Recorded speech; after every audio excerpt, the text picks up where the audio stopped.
Video ini dipersembahkan oleh Bandung Study Club, Smart Friend, dan Khan Academy. Nah, yang kita akan lakukan pada video ini adalah tentang dua sumber gelombang ya. Nah, satu dari mereka itu stasioner, satu lagi akan bergerak. Jadi ada dua benda di sini, yang satunya diam, yang satunya bergerak. Dan dia akan bergerak 5 meter per second ke arah kanan. Dan yang kita akan mengetahui bagaimana pergerakannya selama 3 atau 4 detik sebelumnya. Nah, pada kasus ini mereka melepaskan suatu gelombang dengan kecepatan gelombang tersebut adalah 10 meter per second. Nah, mungkin kamu ini adalah bukan seperti kecepatan suara ya, tapi itu kecepatan rambat suatu gelombang di sini ya. Yang dimana relatif pada yang ini, dia bergerak 5 meter per second ke arah kanan, dan kita akan mengambil satu persamaan matematik di sini yang sederhana ya.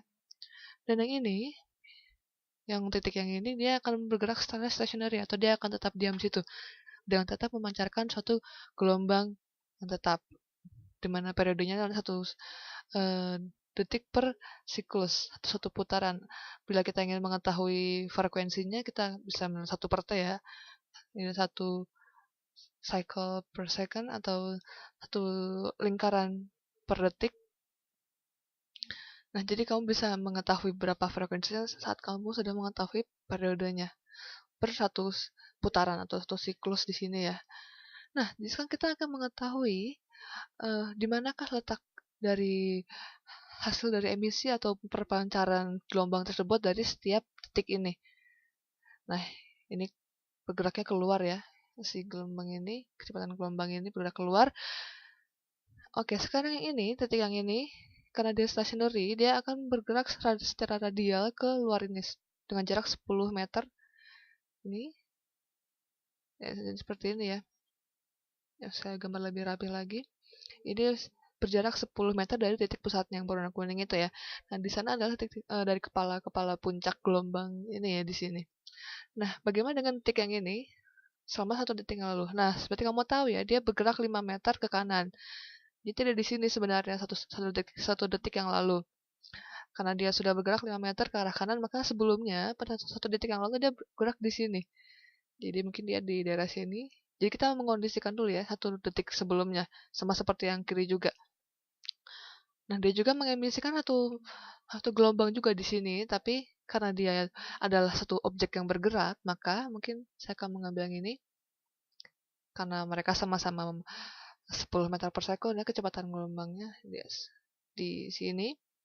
Nah, sekarang di sini. Nah, yang di sini ini adalah satu detik sebelumnya.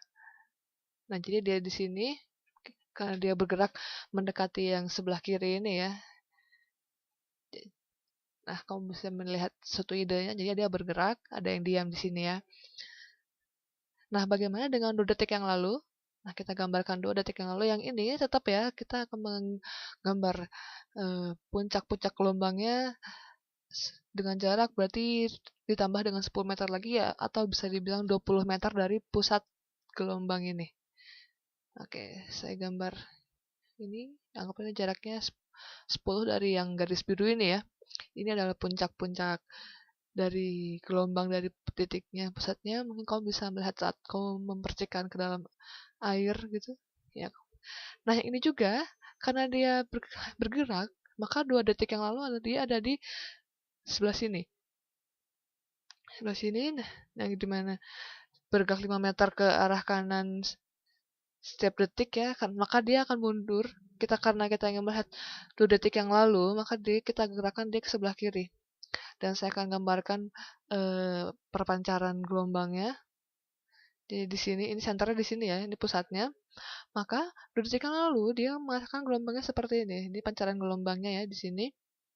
Nah, bagaimana dengan 3 detik sebelumnya? Oke, sekarang kita akan uh, menggambar perpancaran gelombang dari kedua titik ini. Maka jaraknya yang ini untuk yang sebelah kiri ini, yang diam ini adalah 30 meter dari titik pusatnya. Akan saya gambar dulu dengan warna yang berbeda. Yang ini dimana jarak setiap garis lingkaran gelombang, puncak gelombang ini adalah 10 meter ya, sesuai dengan kecepatan gelombang. Nah, bagaimana dengan dia yang ini? Nah, dia di sini 3 detik yang lalu, ya. Ingat ya, dia hanya mungkin bergerak jarak antar titik yang sebelah kanan adalah 5 meter ya. 5 meter, 5 meter, dan 5 meter. Nah, saya kopikan. Nah, ini titik yang warna ungunya ini. Oke, sebelah sini mungkin. Nah, mari kita sekarang pikirkan bagaimana bila frekuensi dari setiap gelombang ini yang dirasakan dari setiap observernya atau para pengamatnya. Kita simpan di sini satu, saya simpan di sini juga, mungkin kita simpan di sini juga. Ini seperti anggapan ini bila gelombang suara, maka ini adalah pendengarnya. Yang warna bulat-bulat ungu ini adalah pendengarnya, di mana titik pusat gelombang suara ada di warna yang titik-titik kuning yang tadi bergerak tadi ya, baik yang sebelah kiri maupun yang sebelah kanan. Nah, jadi pada 10 detik yang lalu, si pendengar ini mendengar suara dari yang lingkaran warna biru ini. Dan sampai yang 3 detik sebelumnya, dia mendengar yang ini nih. Yang ini, dan di mana jaraknya adalah 10 meter. Nah, jarak antara puncak-puncak gelombang ini adalah 10 meter di sini. Dan untuk yang sebelah sini, karena dia adalah suatu objek yang bergerak di sini, atau mendekati yang sebelah kiri ini, dia akan berjaraknya 5 meter antar detik setiap detik ya. Nah, yang ini ke kanannya dia bergerak 5 meter. Nah, maka jaraknya ini lebih dekat ya, karena dia sudah pada kasus yang saya jelaskan di awal tadi, dia hanya bergerak 5 meter per sekon. Dia bergerak 5 meter per sekon ke arah kanan. Nah, kita ini melihat kondisi sebelumnya ya, ini 5 meter per. Nah, jadi jarak-jarak antar kepala puncak-puncak gelombang ini, jaraknya adalah 5 meter satu sama lain. Jadi setiap detik. Nah, ini juga 5 meter. Sedangkan yang di sini, yang sebelah kirinya ini adalah jaraknya 15 meter. Nah, karena kita konsisten ya, karena jarak mungkin diameter dibilangnya diameter adalah 20 meter, maka ini adalah 15 meter. Jarak antara puncak gelombang yang di sebelah kiri, karena dia berjaraknya mendekati dari sumber yang lain. Nah, yang ini 1 detik itu 10 meter. Nah, dia maka akan menerima, atau dia merasa satu puncak gelombang ini adalah 1 cycle per second. Ini bisa disebut frekuensi dari suara yang dipancarkan oleh titik pusat gelombang ini adalah satu siklus per detik ya. Karena dia bergeraknya dia tidak bergerak ya. Nah, bagaimana dengan yang ini? Untuk pengamatan yang ini, yang sebelah ini, karena dia bergeraknya mungkin sedikit menjauhi, mungkin bisa kamu analogikan dengan saat kamu melihat sebuah kereta melewati kamu. Saat dia mendekati, dia terdengar sangat cepat ya, tapi saat dia sudah melalui kamu, dia akan terdengar lambat ya. Nah, untuk yang ini, karena dia ada di sebelah kanan ini, dia mungkin sedikit mendekati ya.